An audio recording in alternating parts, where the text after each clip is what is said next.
Hello, internets, and welcome once again to JL Plays. So let's get right into it. First, starting with continuing to finish The Expanse. Ooh, I'm loving this season so far. It's wonderful. Here we go. I was always waiting for you to turn up. This world is messed up. Float to the top or sink to the bottom. Everything in the middle is a churn. I have information that Inaros intends to attack civilian targets.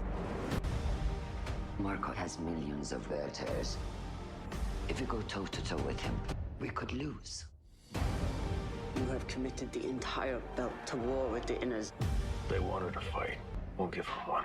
It's time to take the Rossi out for a hunt. Do your stuff, fly boy. Marco's gonna accomplish what a century of leaders have promised. He's gonna unite 100 separate factions into one nation.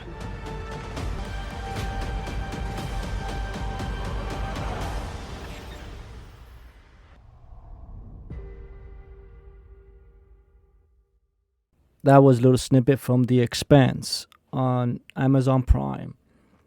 What can I say about The Expanse other than what I said in the beginning intro, which is this new season has taken it up a notch. I thought it was gonna go take it slow, but it just keeps getting better and better. Every episode takes it up another level of just intense. Just intensity. I can't wait to see the conclusion for this season. I just hope it doesn't leave us in another cliffhanger. I really hate cliffhangers. But this season has been amazing. The characters are all making wild decisions, and the people that are just left to pick up the pieces it's so thrilling. I really do enjoy The Expanse. It's definitely one of my favorite science fiction shows on the planet right now. The characters that we lose, the characters that are introduced just get you going. At first, there was a new character that was introduced this season. Well, actually, two new characters for the belt. And I thought one of them was a traitor, and then you find out it's not that one, it's the other one, because I thought it was so obvious. Oh yeah, they're gonna make him into the traitor, whatever. But it wasn't him; it was somebody else. And I was like, oh man, that caught me off guard. And the season hasn't disappointed me, and he just keeps doing things like this every time I think I know where it's going, it just takes a different turn. I really can't wait. And that's my thoughts on The Expanse. Okay, and lastly, I want to talk about Doctor Who. How many people in the universe get to meet the Doctor, let alone travel with her? Being with the Doctor, you don't get to choose when it stops, whether you leave her or she leaves you. The Doc would really want us to keep an eye on the planet, right? But how's that possible? If you don't help, the human race is going down. You with us? As of now, you will see new defense drones at work. These machines are going to change the world. Yo, remember us? I'm Captain Jack Harkness, and I'm immortal. Prepare for maximum extermination. Not you guys.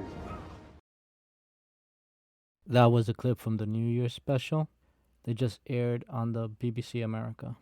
And quite frankly, it just continues to disappoint. The writing staff, the actress that plays the Doctor, she's awful. The writing is awful. I wish Moffat was back in control. He at least had a direction and didn't just screw up the lore just to please a minority that doesn't actually watch the show. Yeah. And that's my thoughts on Doctor Who. I think it's just a waste of actual digital film. That's what it is. It's a waste of actual digital film. And the shows look like it's just trying so hard to please a specific demographic instead of just pleasing the demographic that keeps it on the air. It's trying to please a demographic that doesn't exist for it. And it's just pathetic. And no wonder the show's ratings have tanked year after year and episode after episode. And I don't see that changing anytime soon. Okay, and now that that's over with, let's get to the main event, shall we?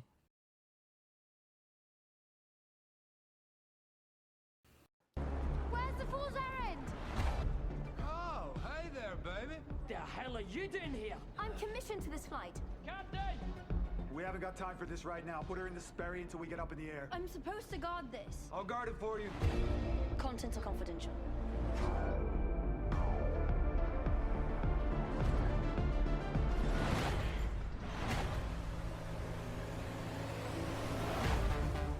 What's your name, honey? Flight Officer Garrett. Ain't no women in the Air Corps. I'm a flight mechanic and a pilot. You're not a pilot. You're a delivery girl. And that was a very small clip for Shadow in the Clouds, starring Chloë Grace Moretz. You might know her as Hit Girl from Kick-Ass. Okay, now watching Shadow in the Moon was a huge surprise for me. This was one of the... This movie was so much fun and outstanding. The way it starts and the way and then how it finishes is just a nice overall picture. This movie has no right being this good as for what it is, which is just a silly action flick. Which starts off it starts off as one movie and it changes into another movie. It starts off as a person in a room. We've seen this before. Think of like any movie was just one person stuck in one room and they're just stuck there, and they try to get and then they get stuck there and they're trying to get out. Then after the person gets out, it becomes an action flick, and it's just such fun. It felt so good. The character that Chloë plays is such a badass. This is my Wonder Woman. This is what Diana Prince should have been in Wonder Woman 84. Just a hardballs, sensitive badass. Not somebody that just lays on the floor for the last 10 minutes of the movie with a rope wrapped around the bad guys while he's inside a giant light show. This movie was a delight. I enjoyed myself so much. You can find it on Amazon Prime. On Amazon Prime Video, I guess. Yeah, Amazon Prime Video. And it is such wonderful. It is worth the purchase price. It is definitely worth the purchase price. This movie, I really can't say much about the movie. The way it starts, the way it goes. If you watch the trailer does give away a lot. So that's why I kept it that's why the intro was so short. It just gives up too much.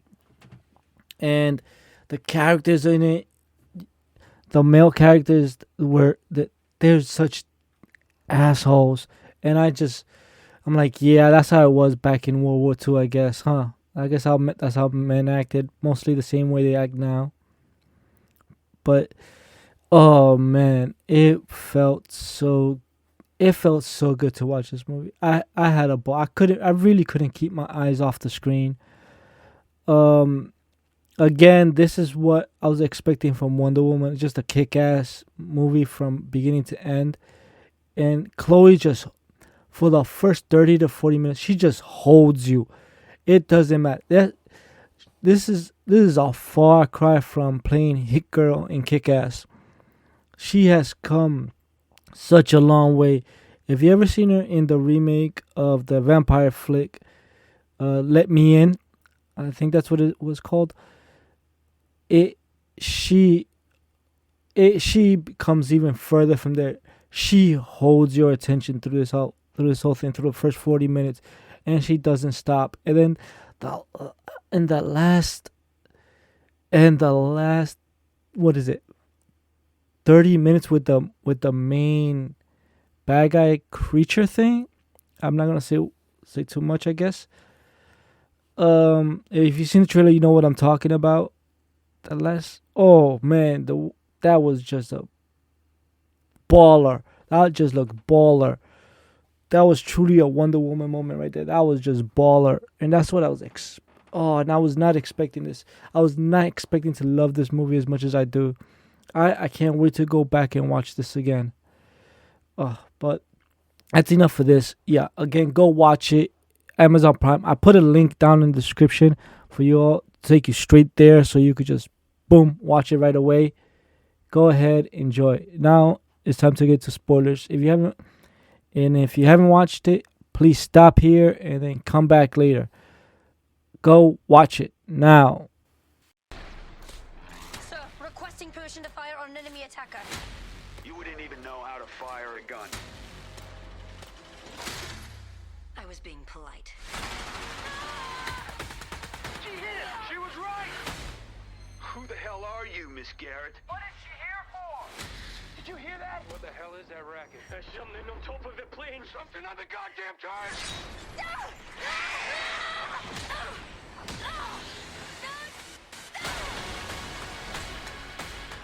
Here they come. Get down! These irregularities started with that package. You have no idea how far I'll go. And yes, you do find out how far she'll go, and she goes very far to protect her child. At first, I was like, "Oh, that's what they made." I wish that let's go straight into it. I wish that the fact that it was a child was different, but then the ending of it and everything made me change my mind entirely. I'm like, yeah, it should have been a child. I was thinking maybe she was hiding something from the gremlin, or the gremlin was there to specifically for that package, that they had something specific for them to stop them. But no, it was just her. She was there protecting her baby. The backstory about the abusive husband, I think, could have been not really put in. I mean, I get it. You're trying to send a message, like, yeah, like it's wrong to, like, if you in this day and age, if you don't understand that beating a woman or just beating anyone or fighting anyone for any reason whatsoever, getting drunk and being abusive is not okay, then what? Go see a shrink. Seriously, like please go get some psychology, some doctor's help or something. Get help if you think any which way, shape, or form that being abusive or being drunk and saying that you were drunk, that's the reason that you are abusive, or getting high or whatever. Making excuses for being a piece of shit person is not okay. You need help, and please go get help. There's plenty of ways to get help. All you have to do is ask. But yeah, that's the only thing I really didn't like about the movie. Sorry about the PSA there, but I just need to get that off my chest. Yeah, the movie itself, oh my gosh, this thing was such a delight. The whole, just her being in the cockpit, not showing the rest of the plane, just her being in that little gun turret, and she's just sitting there for like 30-40 minutes holding your attention with this. Again, this script should not be, this movie should not, I don't think it should have been as good as it is, and I'm so happy that it is. This is for me what Wonder Woman should have been. Just kick ass woman right in front of you, just kicking ass and just saying, yes, you don't know me, you don't know who the You don't know who the hell I am. You don't know what I've been through to get here and what I've given up to get here. This is truly, oh, now that's how you write a female character, or just any character, period. That's how you write a character, like, and have the actors actually convey it in their acting and in their eyes and their expressions. Everything was well. And then again, going back to it's pretty much a black screen with just a few lights on Chloe inside that turret, and it's just brilliant. And it's her just talking on the radio to the rest of the crew on the plane, and they just busting her balls, and it's just brilliantly the writing on it is just hilarious. And then everything that's happening, and then they got the Japanese pilots coming after them.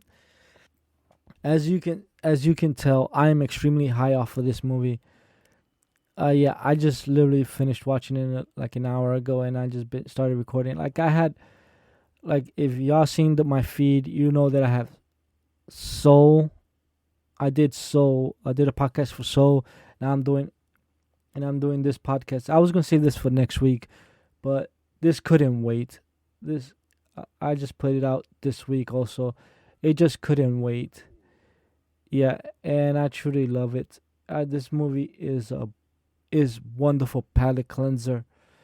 It was so much fun. But then let's continue.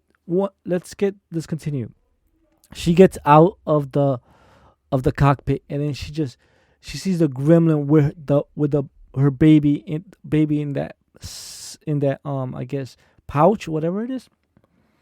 And she just goes after the gremlin, and she attacks him, and she grabs it, and she's hanging on upside down on that airplane wing.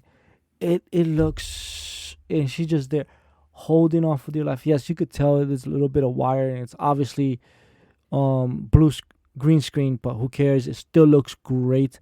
It's shot well.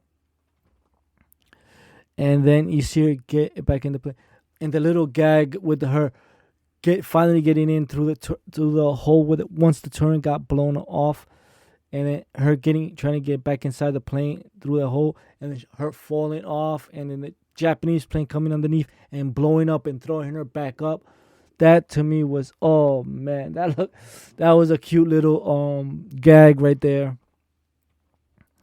And then she's just running back and forth between the plane and seeing what's going on, and everything happening to her. Her fighting the gremlin or whatever it is, that vampire bat thing, and then the Japanese fighters coming, constantly just shooting at them. And then the way, and then they crash on land, and once they destroy the Japanese planes, and they crash on the land, and then you see then you think, oh, it's over. They got it. There's her boyfriend, the baby's father, and he's like, yeah, I'm sorry, I'm sorry I left you. And then you see that gremlin back just come and try to take the baby. First of all, why is it trying to take the baby? Does it want to eat it? Like, why does it want to take the baby though? That's the only thing I like. Why is it so desperate for that baby? And then Chloe says like, nah, I'm not having that. But let's get back to it. Yeah, she goes, I'm not having that. And you see her do that walk, like I'm gonna F you up walk. And she just starts, she grabs the thing and starts beating the crap out of it, just punching the shit out of it. And the guy and the men there that survived, they're just looking at her like, whoa. it was just wonderful. I really enjoyed this movie. Oh man, I can't wait to rewatch this. It was so good. Yeah, a true treasure, this is a true treasure of a movie. You all need to go watch this immediately. If you listen to this and you haven't watched it, and just my enthusiasm over this film hasn't gotten you to stop listening and watch it, stop listening and go watch this movie. It is so much fun. That's it. I'm JL. Please continue to listen and have a great year, have a great day, have a great evening. Email me with any thoughts or comments at jlplayspodcast@gmail.com. It's in the description. Thank you once again.